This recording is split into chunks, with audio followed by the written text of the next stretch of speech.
Russian missiles struck the Ukrainian capital Kyiv on Sunday in the first such attack on the city in weeks. Up to 4 explosions rang out in the city centre in the early hours of the morning. Buildings smouldered and the streets were covered in debris. Ukraine's police chief Ihor Klimenko said at least 5 people had been wounded. Authorities said several people were trapped in the rubble of destroyed buildings. Footage shared by Ukraine's Ministry of Emergency showed a 7-year-old girl being carried out of a damaged building on a stretcher. Kyiv's mayor Vitaly Klitschko said the child's mother was still stuck under the rubble.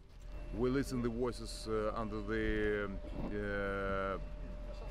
crash, and we know the couple of people inside.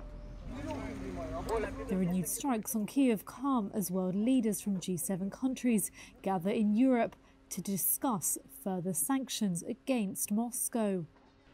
The Western alliance supporting Kyiv has been starting to show signs of strain as leaders fret about the growing economic cost, including surging food and energy prices.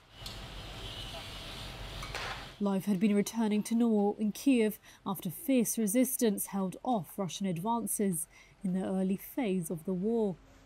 There had been no major strikes since the start of June.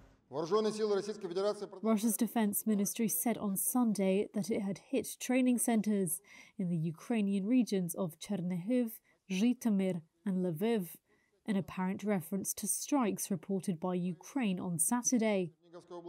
There was no immediate comment about Sunday's strikes on Kyiv. It released video showing missiles being launched. Reuters was not able to independently verify the footage. Russia denies targeting civilians and says it targets military infrastructure. Ukraine and the West accuse Russian forces of war crimes in a conflict that has killed thousands, sent millions fleeing from Ukraine, and destroyed cities.